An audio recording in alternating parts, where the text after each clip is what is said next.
Assalamualaikum warahmatullahi taala wabarakatuh. Para penonton, bersua kembali dalam rancangan Assalamualaikum, dan kini anda bersama dengan saya dari segmen Meja Sosial Politik dan Ekonomi, Meja SPE.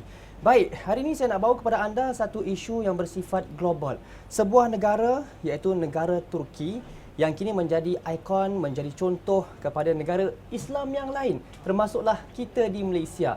Kerana apa? Komitmen dan ketegasan yang tunjukkan oleh kepimpinan Presiden Recep Tayyip Erdogan dan juga Perdana Menterinya Ahmad Davutoglu yang begitu komited dalam memperjuangkan umat Islam di muka bumi ini, di seluruh dunia, antaranya isu Palestin, isu Syria dan macam-macam lagi.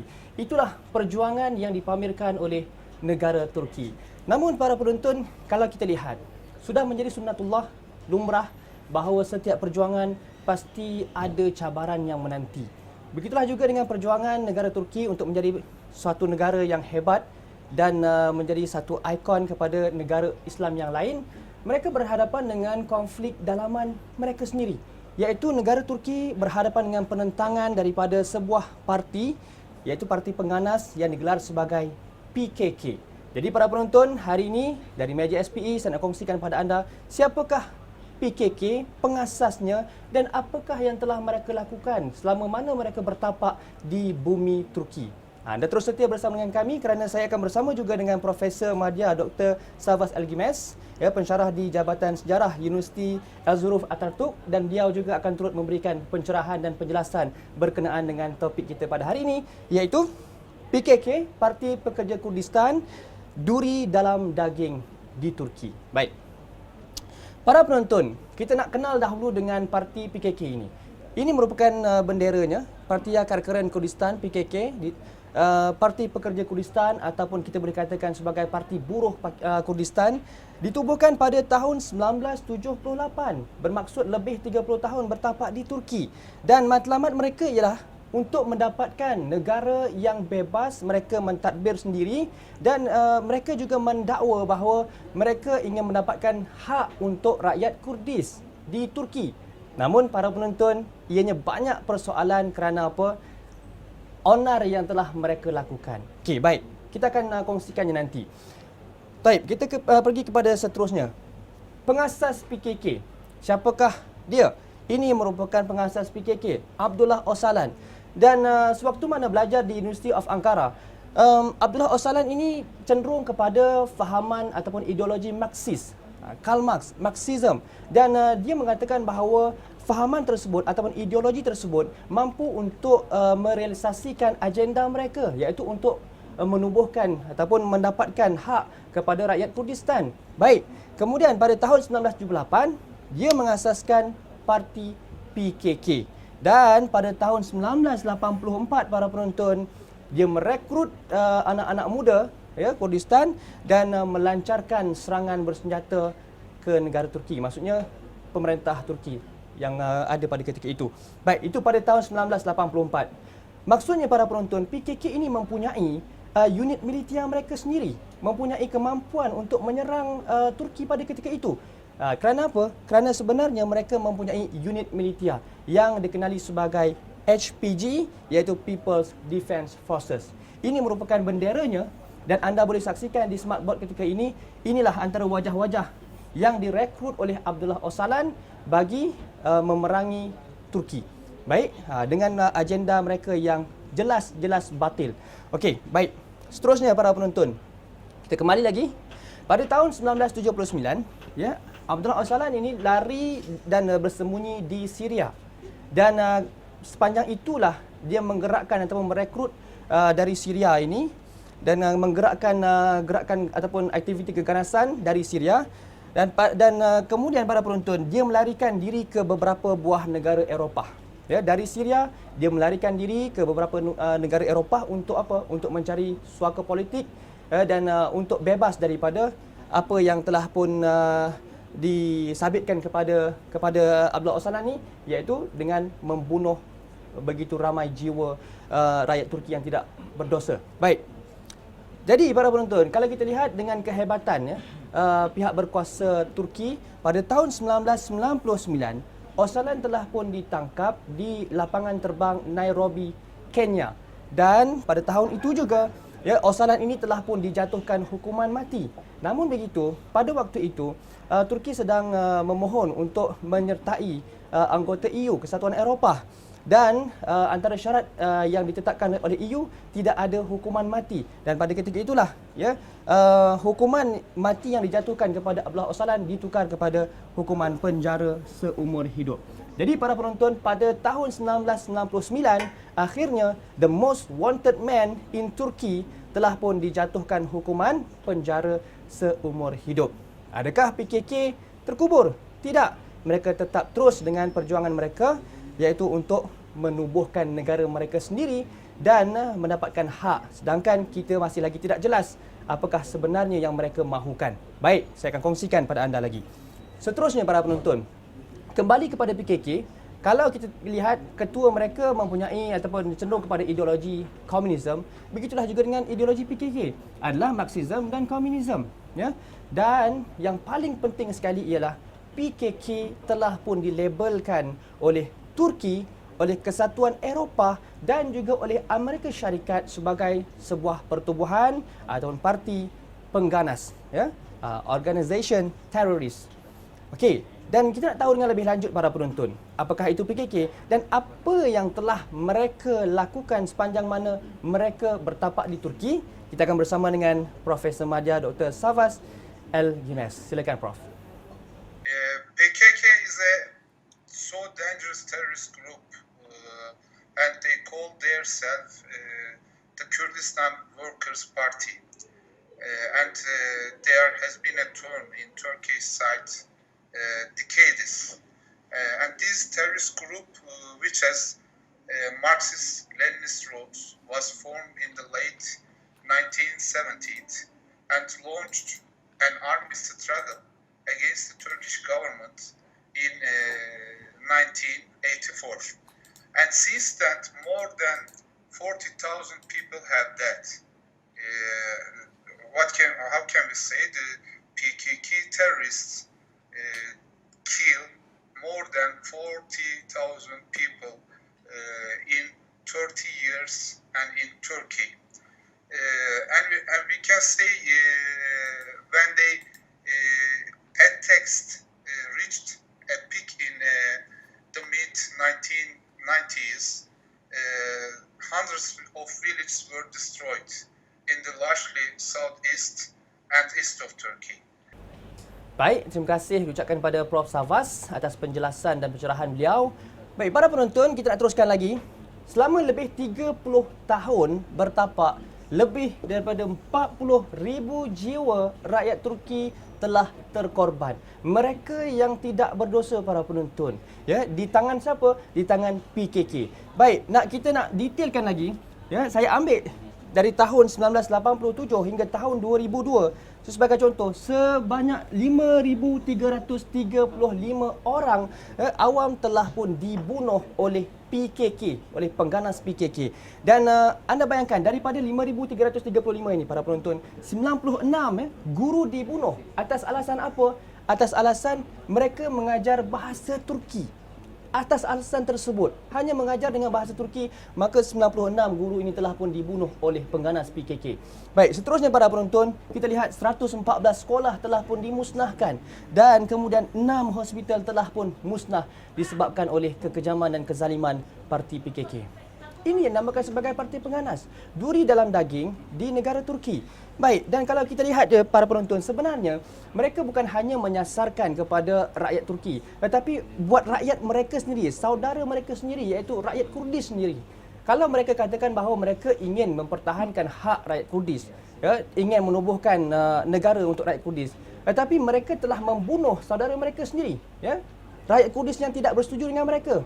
Sebagai contoh, pada tahun 1978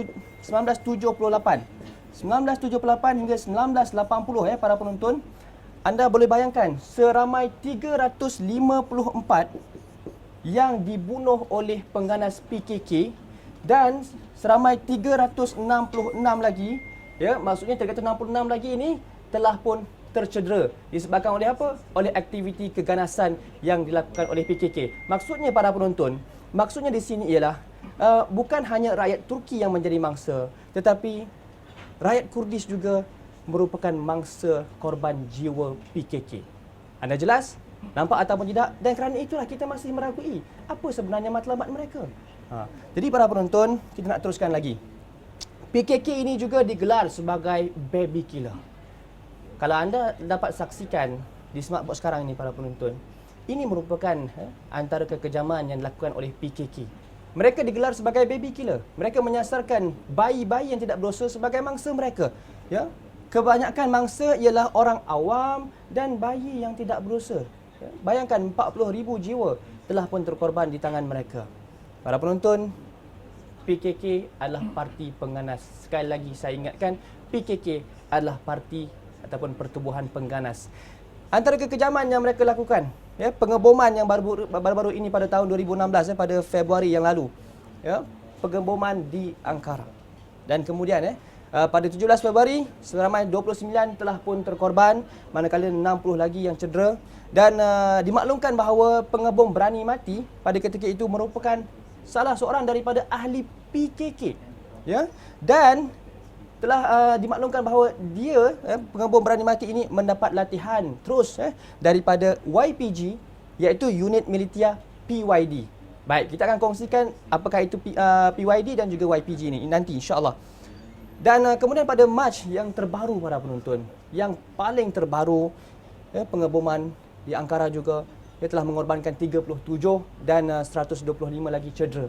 Dan TAK Kurdistan Freedom Hawk mengaku bertanggungjawab. Dan TAK ni para penonton, TAK ni sebenarnya adalah organisasi yang sangat rapat, ataupun boleh kita katakan sebagai anak buah kepada PKK. Kerana apa? Ideologi mereka, perjuangan mereka, agenda mereka dan cara mereka sangat sama. Dan PKK, TAK adalah sama. Ya, baik. Seterusnya, para penonton, parti pengganas PKK terlibat dengan 2,000 jenayah sepanjang tahun 2015. Ini sumber yang dikeluarkan oleh Anadolu Agency. Dan ini juga anda boleh saksikan, kebanyakan mereka melakukan atau meletakkan bom di tengah-tengah jalan dan menunggu pihak berkuasa ataupun konvoi tentera Turki lalu, dan kemudian mereka ingin meletupkannya. Ini merupakan sabotaj yang dilakukan oleh PKK, dan sebenarnya para penonton, banyak lagi kekejaman ataupun keganasan yang dilakukan oleh PKK. Okey, seterusnya, mereka beroperasi di 4 buah negara. Selain di Turki, mereka juga ada di Syria, mereka juga ada di Iraq, dan mereka juga ada di Iran. Persoalan timbul para penonton, bila mana mereka berada di 4 buah negara, adakah PKK ini merupakan ancaman global? Baik, kita akan bersama lagi dengan Prof. Safas. Silakan Prof. Yeah, the PKK is a global trade, the global secretary, not only Turkey. I said you their activities are in Syria, in Iraq, and they have a lot of camps in Armenia, and for this reason they are global trade. And at the same time, they will keep killing old or young, women or men, organizing brutal attacks and taking lives of innocent people. And the PKK is recognized as a terrorist organization not only by Turkey, by North Atlantic Pact and United States and European Union. These are all recognized. PKK is a terrorist organization. And before I said you, they are active in Syria, in Iraq, the different names. For example, in Syria, their activities in the name of PYD. They call their PYD. They call their self Kurdish Democratic Union Party. Baik, terima kasih ucapkan kepada Prof. Safas. Jelas para penonton bahawa mereka merupakan ancaman kepada keamanan dunia. Dan kita nak sentuh tentang anak buah ataupun adik kepada PKK ini yang berada di Syria, yang dimaklumkan oleh Prof. Safas sebentar tadi, iaitu PYD. PYD stand for the Kurdish Democratic Union Party. Ditubuhkan pada tahun 2003. Baik, para penonton, apa kaitan dia dengan PKK ini? Banyak sebenarnya. Banyak bukti, banyak hujah yang boleh kita dapatkan bahawa PKK dan juga PYD adalah sama, cuma brandingnya berbeza. Baik, begini para penonton, PYD ialah parti yang berhubung rapat dengan PKK dan mereka mendakwa berjuang untuk pengiktirafan hak rakyat Kurdish dan autonomi demokratik di Syria. Tetapi pada masa yang sama para penonton, ini alasan mereka. Ini yang pertama tadi, alasan mereka. Tetapi mereka membunuh orang-orang Kurdish ataupun orang-orang mereka sendiri yang tidak berdosa. Adakah ianya dibenarkan? Maksudnya ia sangat sama dengan apa yang dilakukan oleh PKK. Nampak tak kesinambungan ataupun hubung kait yang cukup jelas antara PKK dan juga PYD. Dan lagi menyedihkan para penonton kerana PYD dan juga Daesh ataupun IS ini, mereka menghalau Muslim Arab dan juga Turkomen di mana? Di Syria itu. Di Syria. Dan ini merupakan laporan yang dikeluarkan oleh Lama Faqih dari Amnesty International. Satu sumber yang sangat sahih. Jadi apa yang mereka perjuangkan, macam saya katakan tadi, sangat sama dengan apa yang diperjuangkan oleh PKK. Maksudnya PYD dan PKK adalah satu organisasi yang sama. Nak tahu dengan lebih lanjut berkenaan dengan bukti-bukti yang menyatakan bahawa kedua-dua ini memainkan peranan yang sama, kita akan bersama dengan Prof. Savas. Salih Muslim, the current chairman of the PYD, has also implicitly accepted that there were hundreds of PKK terrorists in the ranks of the PYD. He accepted PKK and PYD is the same group, is the same organization. 20% of PKK terrorists were Syrian nationals. And we said PYD is active in Syria. And PKK's 8th Congress were compiled. We are the same with PYD. Baik, terima kasih Prof. Savas. Itu antara bukti-bukti yang telah pun dijelaskan oleh Prof. Savas berkenaan dengan hubung kait antara PYD dan juga PKK. Saya nak tambah lagi para penonton. Salih Muslim, pemimpin PYD, mengakui sendiri bahawa PYD ini mempunyai hubung kait dengan PKK dengan mengatakan PYD embraces the ideas of the esteemed Öcalan. Maksudnya mereka mengakui bahawa mereka mengambil apa yang ideologi yang ada pada Öcalan dan mereka mengambil falsafah yang telah pun diterapkan oleh Öcalan. Nampak tak? Kalau begitulah maksudnya mereka mengakui bahawa mereka ini sama seperti PKK. Dan para penonton, mereka juga PYD ini mengambil pendekatan yang sama dengan PKK di Turki. Kalau PKK di Turki mempunyai unit militer mereka iaitu HPG, di Syria, PYD juga mempunyai unit militer mereka sendiri yang dikenali sebagai PYD. Yang dikenali sebagai YPG. PYD memiliki unit militer sendiri iaitu YPG, People's Protection Unit. Ini para penonton. Bendera yang hampir sama dengan HPG di Turki. Dan ini merupakan mereka yang kononnya berjuang untuk mendapatkan ataupun untuk membela hak rakyat Kurdish. Tapi sebenarnya salah. Baik, seterusnya. Untuk mendapatkan view yang lebih jelas para penonton, ini merupakan carta yang anda boleh faham bahawa leader ataupun ketua pemimpin kepada PKK ialah Öcalan tadi. Dan kemudian sekarang ni bila mana dipenjarakan yang mengambil tempat ataupun mengambil alih ialah Semir Baik dan juga Besar Hozat. Dan ini para penonton, macam saya katakan tadi, mereka beroperasi di 4 buah negara, di Turki, di Syria, di Iraq dan juga di Iran. Dan inilah dia, PKK dan juga PYD. Mereka mempunyai apa? Mereka mempunyai unit militer mereka sendiri. Dan ini sekaligus membenarkan bahawa kedua-dua mereka adalah parti yang sama. Okey, seterusnya. Begini para penonton, bermula daripada PKK pada tahun 1978, kemudian ditubuhkan PYD pada tahun 2003 di Syria dan mereka mempunyai unit militer mereka iaitu YPG. Okey, jelas? Dan seterusnya saya nak kongsikan lagi bukti yang cukup konkret di mana dikeluarkan sendiri oleh Duta UK ke Turki, Richard Moore. Beliau bersetuju bahawa hubungan PKK, PYD dan YPG ini dengan mengatakan bahawa denial such links would be silly. Siapa yang mengatakan ketiga-tiga ini tidak ada hubungan adalah sesuatu yang bodoh. Sebab apa? Anda akan dapat lihat potret pemimpin PKK di dinding setiap pejabat mereka. Di dinding pejabat PKK, di dinding pejabat YPG dan di dinding pejabat PYD, semuanya ada gambar pemimpinnya iaitu Abdullah Öcalan. Okey, seterusnya para penonton, adakah pelan damai berjaya? Anda akan bersama dengan Prof. Savas.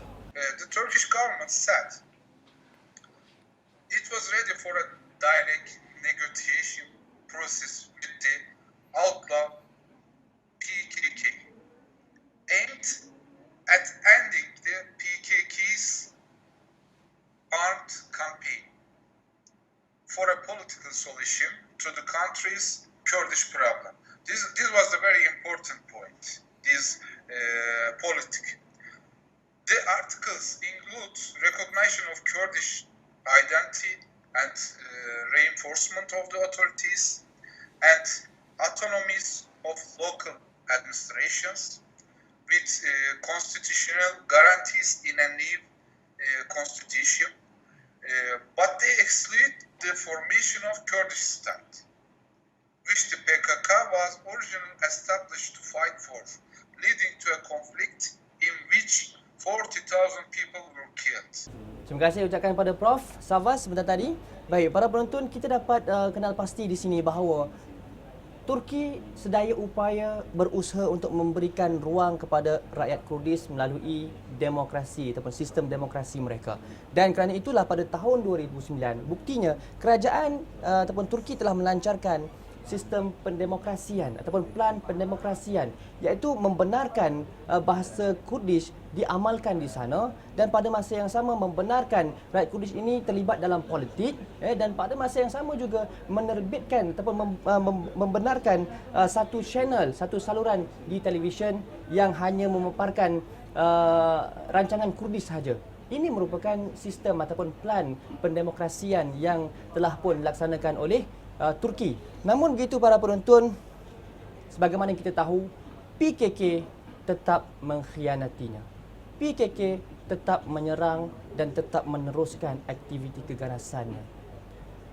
Baik para penonton, sebagai kesimpulannya, aktiviti keganasan tidak ada kompromi. Dan kita dapat mengaitkan antara PKK, PYD dan juga YPG. Mereka ini adalah pertubuhan pengganas. Ayuh para penonton, kita sama-sama berdoa semoga Allah Subhanahu Wa Taala memberikan jalan keluar terhadap masalah yang dihadapi oleh Turki ini. InsyaAllah saya yakin dan percaya semua yang dihadapi oleh Turki ini akan berjaya mematangkan dan menjadikan mereka negara yang lebih kuat. Dan kita harapkan juga Turki menjadi negara contoh kepada negara Islam di dunia. Ayuh para penonton, kita pray for Turkey. #pray for Turkey. Sekian saja pada saya, insyaAllah. Kita akan jumpa lagi. Assalamualaikum warahmatullahi wabarakatuh.